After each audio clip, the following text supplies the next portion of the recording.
Welcome to another episode of the Clean Cooking Podcast, where kitchen sparks global conversations. Here we explore how energy, policy, and innovation intersect to shape healthier homes and a more sustainable future.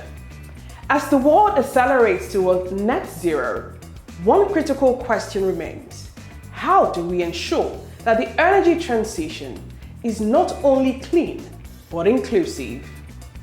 In many parts of Africa, millions of households still rely on traditional fuels for cooking, making clean cooking one of the most urgent and often overlooked decarbonization opportunities. Joining us today is Otome Afiegbe, Executive Director and Board Member at NESGAS Producing Limited, with extensive experience across gas, development, commercial strategy, and energy transition. He is a prominent energy executive and a strategic advisor with extensive experience, including roles at Aradel Holdings and Shell. We'll go on a short break. When we come back, our guest will be joining us in our lovely kitchen studio today. I remain yours truly, Oloruntobi Adejare. We'll be right back.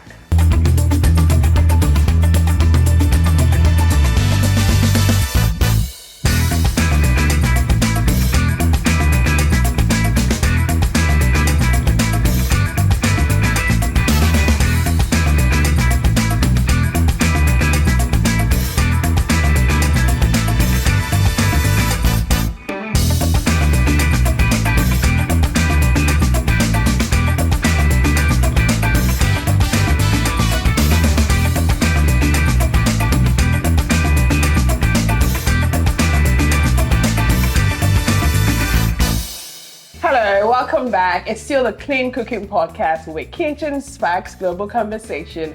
I remain yours truly, Oloruntobi Adejare. My guest is in the studio with us this wonderful and beautiful afternoon in the city of Abuja. He's Otome Afiegbe, Energy Executive, Strategic Advisor. Most importantly, he's with NESGAS as an executive director and also a board member at NESGAS Producing Limited. Good afternoon, Otome. Good afternoon. It's been a while. It's good to see you. Same here. So how have you been? Well, can't complain. It's been an interesting couple of days, talking to different stakeholders. I've been good.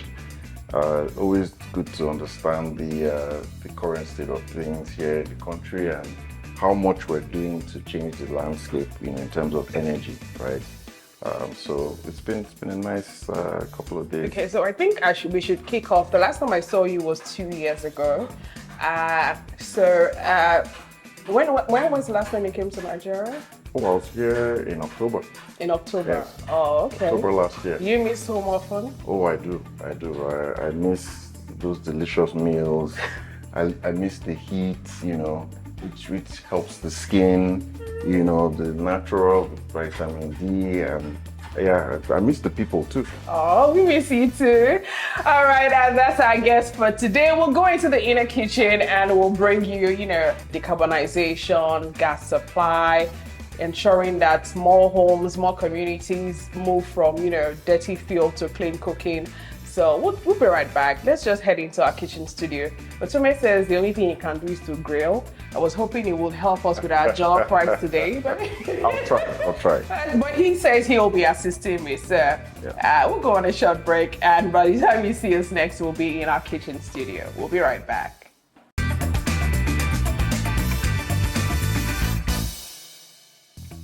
Hello, welcome back to the Clean Cooking Podcast. We're right here in our cooking studio. Our menu today is jollof rice, Nigerian jollof. We're treating our guest today to special Nigerian jollof over our conversation today. Otome Afiegbe is our guest in the studio, and I remain yours truly, Oloruntobi Adejare. Our onion is in our hot oil already. Looks good. So while we keep going, we'll kick off the conversation.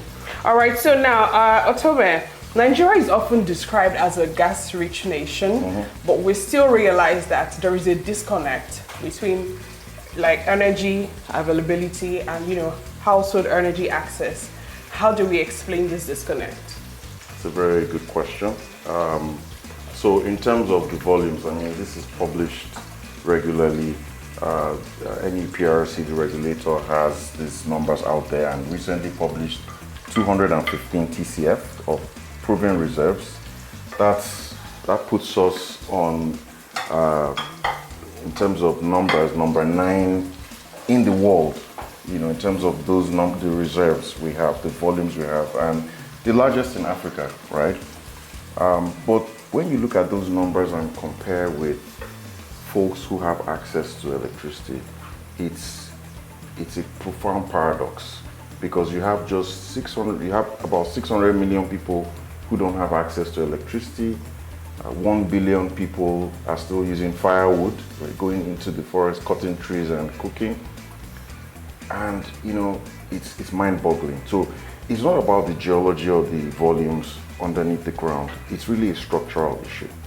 So first of all, if you look at the upstream side, the gas facilities that were built were not primed for domestic use, right? They were looking at export NLNG as we have it today, that are doing very well. And so over the years, they've been retrofitting to create that domestic market and interaction with the domestic market.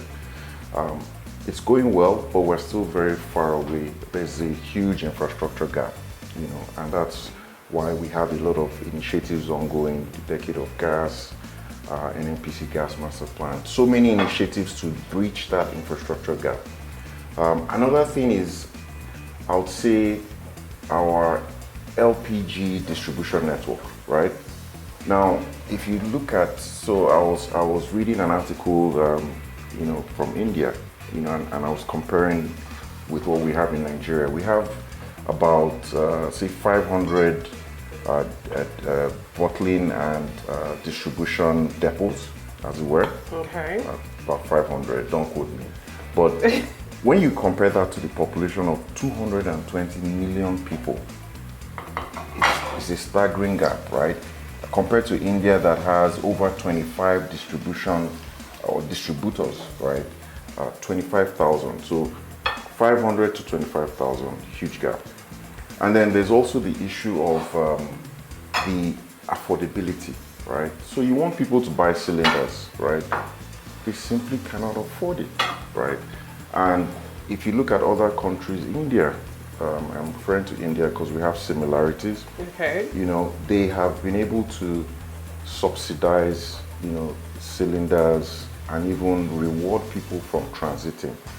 So the programs they've instituted have been largely successful, and there's a lot of learning in that space. So there's really a case for change in that space. If we're able to get the upstream side of the whole value chain sorted out and get more LPG supply from domestic sources, that would significantly change the landscape, especially with respect to affordability.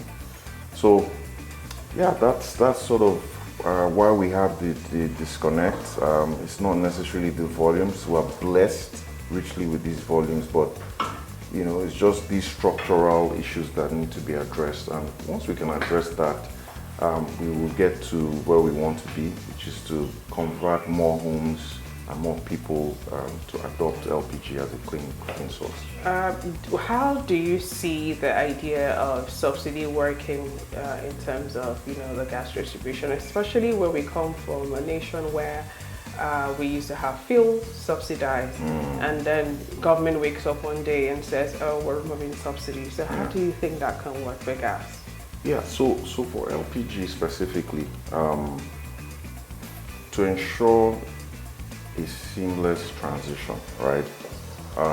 First of all, there's a cultural issue, right? People, majority of Nigerians are used to doing things in a certain way, using firewood. If you go to rural areas, you see that it's commonplace. There's a business model that has been built around that. So you have charcoal sellers, you have, of course, the end users, and it has largely worked, right? We still have the forest, so in terms of the source of firewood, that is in place. Although of course, the harm caused by deforestation is significant, but let's not go into that. Okay. So that value chain is in place. So we have to ease people into LPG utilization, right? And the subsidy is not supposed to be long-term, and that's not what I'm proposing. Okay. Because there has to be a business case, and there has to be value to the investors putting in their monies. But to step in, you need private and public institutions, the government, and other organizations through maybe CSR programs to get cylinders to people, to subsidize, the price, the cost of breaking in. So initial cost to get this system, the gas cylinders, maybe one or two supplies of LPG or refills of LPG, and then once people start to see the benefits, and I had a good discussion with Mr. Emmanuel of Gas 360. Okay. Once they see the benefits, it now takes a smooth and natural transition, right? Organic transition, right? People would want to adopt it. So the subsidy is short term, and it's basically donation of cylinders, for example, by different companies under CSR programs. The Decade of Gas is doing a lot in that space, providing platforms for companies to do this. Clean Cooking Alliance is throwing out programs that are enabling people to gain access to financing constructs to enable them pay small, All right. by the last mile. Okay, so now globally, the conversation around energy transition is gaining momentum.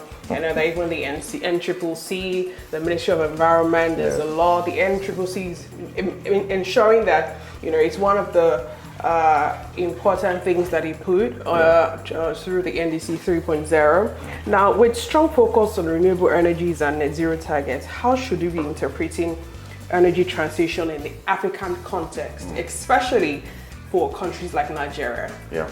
For the everyday person, for someone who you meet on the street, who you're trying to convert and convince, how do you interpret energy transition to them? Okay. So you have to have something to transit from it, isn't it? So a lot of folks have talked about this, right? Okay. Globally, and we have to bring things into the African context, right? The policymakers that are driving this, the economies that are driving this, have achieved energy security. Okay. Hence, they can transition, right? So, forcing that narrative on the African space or Nigeria is not fair, and that's why you hear the concept of just transition. Right? Our dynamics is different. We need to achieve energy security first. I mean, I mentioned a few of these numbers. 600 million people do not have access to electricity, right? In Africa, that's a staggering number. People are still using biomass to cook 1 billion, and these are numbers that I believe are conservative, right? Yeah. So that has to be resolved before we now step into the space of how do we decarbonize. Remember, we're contributing less than 4% to the global, in terms of the global CO2 profile. Yes. And we are talking about billions of people not having access to energy, being in energy poverty, abject energy poverty, if I might say. So, essentially, the narrative has to be different. But the bright side is LPG is actually a cleaner form of, less carbon intensive form of cooking, right, than biomass. So we're actually adapting to the whole transition space. Gas is the basis for transition, and even studies that have been conducted globally, it's clear that even going into the space of food decarbonization is a function of an energy mix. It's not just renewables, it's an energy mix. And there's a lot of technology out there to produce hydrocarbons in a more sustainable manner. So for Africa, the narrative is different. It's unfortunate that, this is also impacting even financing, right? The development banks The multilateral development banks are, sort of shying away from oil and gas development because of this whole decarbonization drive. But we have to set the narrative correct, and our journey is different, right? We have the same mindset, but we must achieve energy security first. Energy security. You're very right. I really do share your sentiments regards ensuring that we achieve energy security, which is one of the conversations that is being driven in Nigeria when it comes to the just transition conversation. All right, now, so clean cooking is often framed as a health or social issue, but increasingly it is being recognized also as a major climate and decarbonization opportunity. Now, how significant is clean cooking in the broader context of emissions reduction? And also, when households transition from biomass to LPG or, let's say, other clean fuels, what does that mean from a carbon reduction standpoint? Okay, so from a numbers perspective, I would say roughly if a household transits to LPG from biomass, you're saving about 2 to 3 tons of CO2 annually. And we're talking about billions of people who are still using firewood, right? And so that alone tells you how much decarbonization can result from that transition to LPG. So it's not just a CSR program, right? The impact of adoption of LPG is far-reaching. Now, to our economy as well, right? Okay. Because you are creating businesses, and I've looked at the business model that Gas 360 has adopted. The Gaspreneur program, which creates jobs, thousands of jobs, right, within communities. You have with a special focus on women. Oh yeah, thank you. You have the retailers. You have the folks that support the logistics side of things. Yes. Trucking of the cylinders. You have the various ambassadors that will continue to drive penetration. You have the customer care, right? Now these are all people that will be within the community. So you are educating people. You are making people achieve higher aspirations in terms of their secular pursuits. So that changes the dynamics in the economy, right? And also attracts investors. Because people would want to, there's a market brewing here. Let me bring a cylinder manufacturing plant here. Let me set up a mini depot for LPG because I have an expanding and a growing market. So it's a ripple effect that is a game changer, right, for the economy. So beyond just the decarbonization benefits, the economy grows, youths are empowered, and of course, the health benefits as well, right? We reduce deforestation, and then there's something else that just came to my mind. Now, we are in the race to support the global decarbonization effort. That's where we go for COP, and we are very active in that space. And NCCC is doing a great job. The carbon market framework operationalization, that has been fast-tracked. Government has supported that and put the right people in place to really drive that discussion. So we've pledged certain national NDCs, as it's called, and this LPG adoption would help achieve those NDCs, right? Because you are reducing your CO2 footprint as a result of LPG adoption.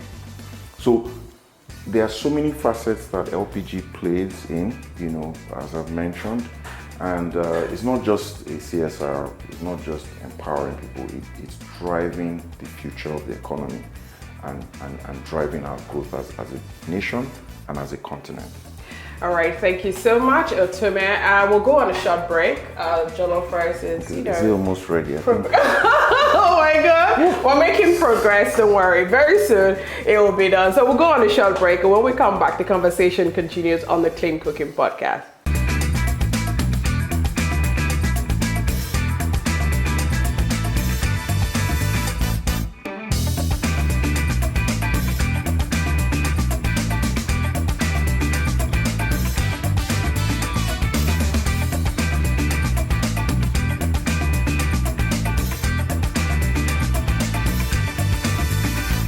Welcome back to the Clean Cooking Podcast, where kitchen sparks global conversation, courtesy of Gas 360. We have been discussing decarbonizing Africa's kitchens, where gas fits in the energy transition, and we still have with us Otome Afiegbe, energy executive and strategic advisor. We have spoken about a couple of things. We, set the context for today's conversation. We've talked about, clean cooking as a decarbonization opportunity and a couple of other things. Now, moving on, we'd like to touch on investment and climate financing. We've been hearing a lot about climate financing, investment, especially in this part of the world. Now, as the world channels more funding into climate solutions, clean cooking sits at the intersection of climate, health, and development. Now, how do we better position clean cooking to attract climate finance and private investment? It's a very good question, and you've said it already. Clean cooking sits at the intersection of different financing opportunities for climate. So climate finance, health, development finance, yes. And gender lens investing. Also, yeah. Right. So, but it only gets a small percentage of climate finance that flows in, right, into this bucket, right? So how do we change the narrative? From a climate financing perspective, I'm sure you've heard about carbon credits. Yes, I have. Carbon credits. So going from this is an aid to creating a business case. So you have verified carbon credits that can be sold into international and global markets, right? Okay. And once that is achieved, and it's been achieved already, they are under the gold standard, right, and Vera. There are mechanisms or protocols for LPG, for clean cooking, right? Migrating from biomass to clean cooking, fuel switching as they call it. So leveraging on that to provide a business case is one. From a development financing perspective, also blended financing schemes. So the concessional DFIs, and private equity putting in their funds into this would help, cash flow in this direction as well, with the equity and debt split, of course. So those are ways to, create that inflow of cash, which is important to further develop the value chain for LPG. Okay. Now moving on to community and impact. Now, for us at Gas 360, our work focuses majorly on last mile delivery, ensuring that clean cooking solutions reaches everyone. We're very big on the women, ensuring that it's something that we do with them. Now, how important is it for upstream and infrastructure players to connect with these community level realities? I'll say great questions. Yeah, just turning out beautiful questions that speak to the core of the issue. So you have to run this as an integrated model. it's and that's why I always say developing a molecule of gas has more value to the economy than a molecule of crude. Because when you develop a molecule of gas, you have to develop the entire value chain to the last mile. Now, an integrated model is extremely important, so from the upstream, to produce the gas, you have your NGLs, and then there's connectivity to a coastal depot. So like NESGAS is building a 50,000 metric ton facility at One for butane and propane with a blending facility. So you have those kind of coastal assets. Of course, there's an infrastructure gap, which I alluded to. And just veering off a bit, there's need to have that at different strategic positions across the continent to create a hub of infrastructure that supports or sustains LPG adoption. So we talked about midstream. We now have a possibly woman-led micro distribution system where women are actually at the forefront of distributing these cylinders You have a lot of entrepreneurs, women entrepreneurs that are empowered as a result. And then there's sustenance. Sustainability is key. You don't want people to take the cylinders, through different programs, and then after 2 months they stop using that. So pay-as-you-go schemes, right? Financing schemes to help adoption and sustainability of LPG utilization is key. And one other critical thing, which is the awareness piece, right? Which I love what you guys are doing here. Thank you. It's important. People need to understand. Sometimes it's lack of understanding that keeps people stuck in their safe zone, as they call it, right? Yes. But when you see that there's something better, of course, people will want to move in that direction. Yeah, you're correct. Because one of the things that we took into cognizance and we made sure that we did was break down the conversation on, transition into clean cooking as much as possible. A lot of people didn't realize that they were spending more on charcoal and firewood until the team, broke it down for them, how much you get to spend, what you can do, and all of those things. And that was when a lot of them realized that, okay, contrary to what we believed, it's actually better of us to switch. And within 6 weeks, we did absolutely beyond what we had envisaged, because when we came in, the reception initially, but having to sit with the people, explain the process, the model to them, in fact, we have run out of phase 1, preparing for phase 2, and the phones keep ringing. People want the cylinders, the package. For people who initially said, oh, finance might be an issue, they have friends who want, they have family members who also want a transition. Now, so earlier we talked about, transition, equity, and all of those things. Now, how do we ensure that transition is not just, only environmentally sustainable, but also economically inclusive? Yeah. So I was going to also mention one last thing before I go into the question. Okay, please go ahead. There's also a piece around transparency of what's happening in the value chain, right? So creating that clear-cut, feedback to the system that this is working, this is not working, so that the system can improve. That really engenders continuous improvement. Okay. That's one area that has been missing, right? And now with the platforms that you have in Gas 360 and other folks who are now getting into this space, you can see the data real time. What's the adoption rate? Are people using these cylinders? Are they not using them? What are the issues? Where are the areas that have market potential, which also drives investment, right? There's a lot of, if you look at the penetration map, right, and where investments are pouring into is the south and southwest, right? Yes.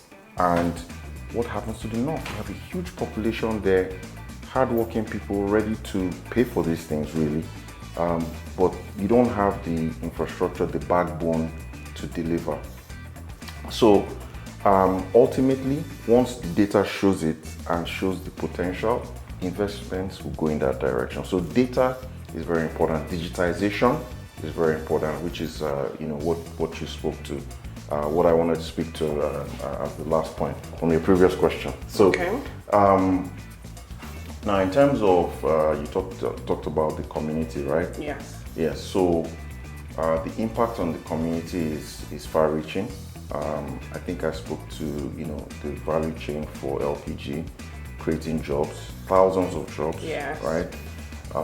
Also encouraging education, because you have technical and non-technical aspects of the value chain. Technical aspects require technicians, engineers, people at different levels, skill set levels.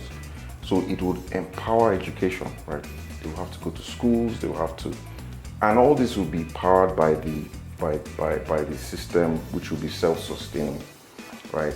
At some point, many years ago, technical schools like the Yaba Tech, and you come out and you immediately have a job, right? That's where we want to go to. And LPG, it's not as popular as crude oil and but it is a game changer. So for the communities, it will enrich the communities, it would provide sustainable programs for education, it will provide opportunities for children now and children not born, and it will be amazing to see how it also decentralizes, the business landscape. For example, why can't I have a house in the community that I'm operating, right? Because maybe there are issues with safety and lack of exposure. But when everybody in that economy is thriving, it becomes a peaceful environment. You see people spreading their tentacles. There will be decentralization from just Abuja, Lagos, Port Harcourt. Yes. And so it's a ripple effect, like I always say.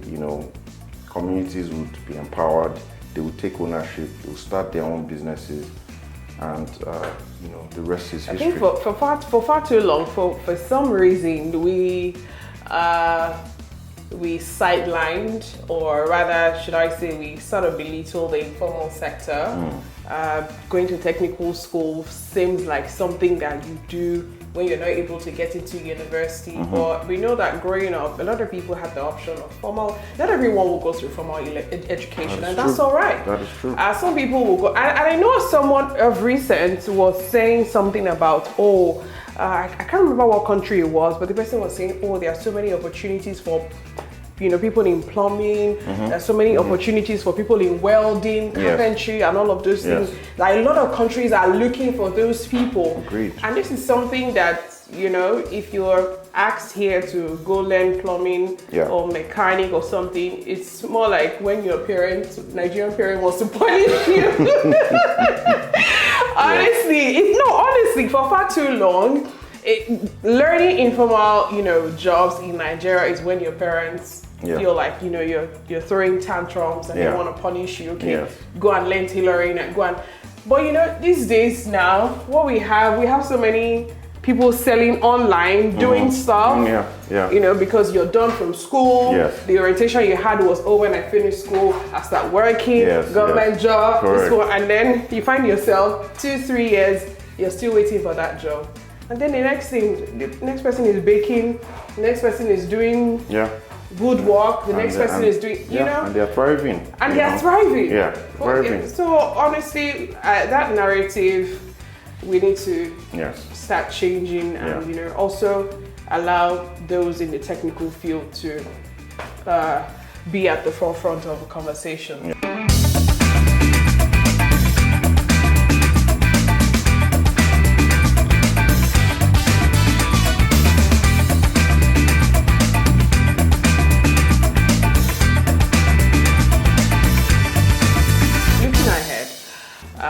We have the 2030 Sustainable Development Goals we're trying to achieve. Now, if we get it right in terms of, aligning clean cooking with its brother, energy transition, what does success look like for us in Nigeria by 2030? And also, what message would you leave for policymakers, investors, and industry leaders when it comes to shaping the future of Nigeria's energy? Okay. Yeah, so success for me is simple, right? From the supply side for LPG, we need to have domestic supply. We need to wean ourselves off importation of LPG. That will impact on the pricing, make it more affordable to the last mile. We need to deepen LPG penetration. So achieve the 5 million tons per annum and even go to 10. That's also something that is for me a critical KPI. We achieve that, and we will achieve that. That's success as well.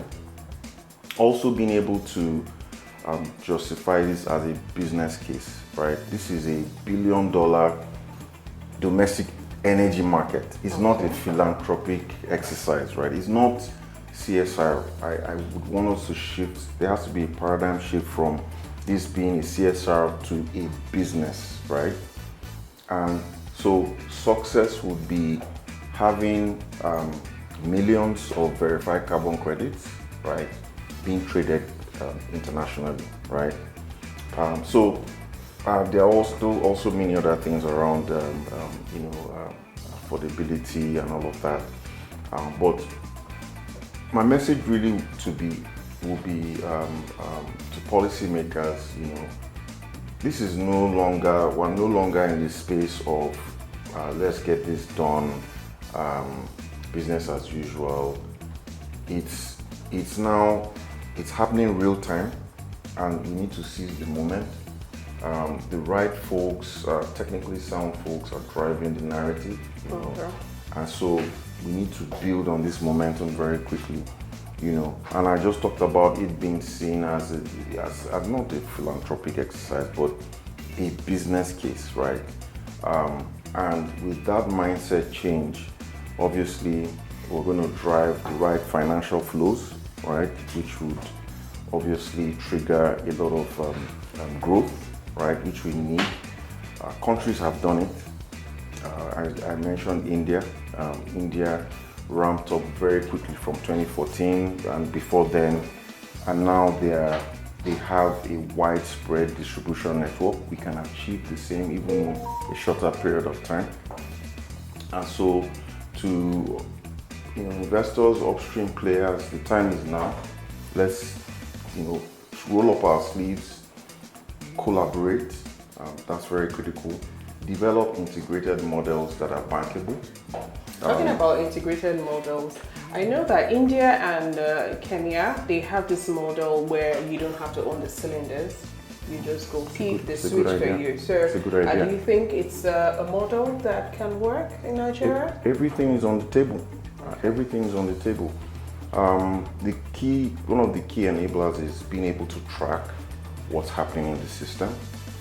Once you can track what's in the system and what's happening, then all these ideas can be brought in because you don't want to also set something up that is not sustainable, right? So if you take a cylinder from retailer A, how are you sure that same cylinder is going to come back into the system? Do you want to stare? Oh yes, please. So you can see I single-handedly is staring in a bossy way. Cooked this rice, Oh my god! And this is jollof rice, very tasty. You can see. I'm sure you all want to be a part of this. All right, so thank you so much, Otome. Thanks for having me on the program, and excellent initiative. I think this is a game changer. It's going to educate people on the benefits of LPG. You can see that there are lots of health benefits would have been choking now, If you were using firewood, even though some people say that, charcoal firewood makes the jollof rice more tasty. We have those spices, don't worry. We have those spices that will give you the same firewood feel.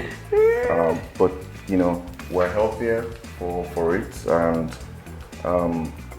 it's going to be as tasty as the charcoal version.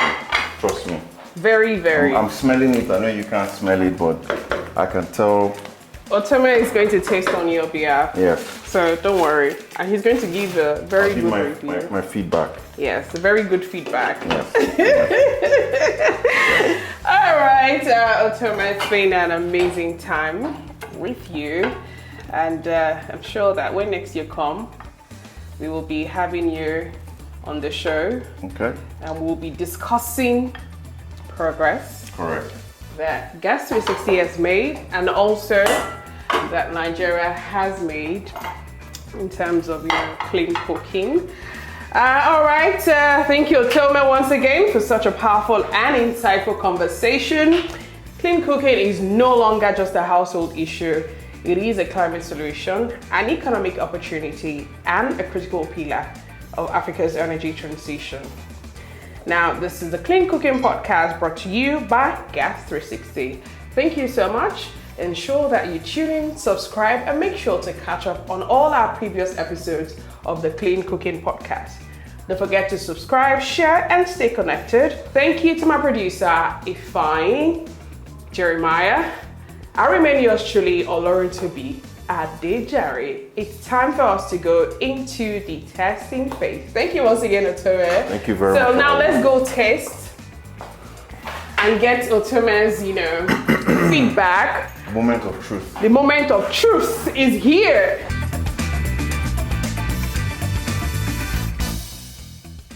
So I have to put a disclaimer. My wife's jollof rice is the best. yes, his wife's jollof rice. Let's try this. Let's try this. But let him try the, Okay, look at this. Right color, right texture. See.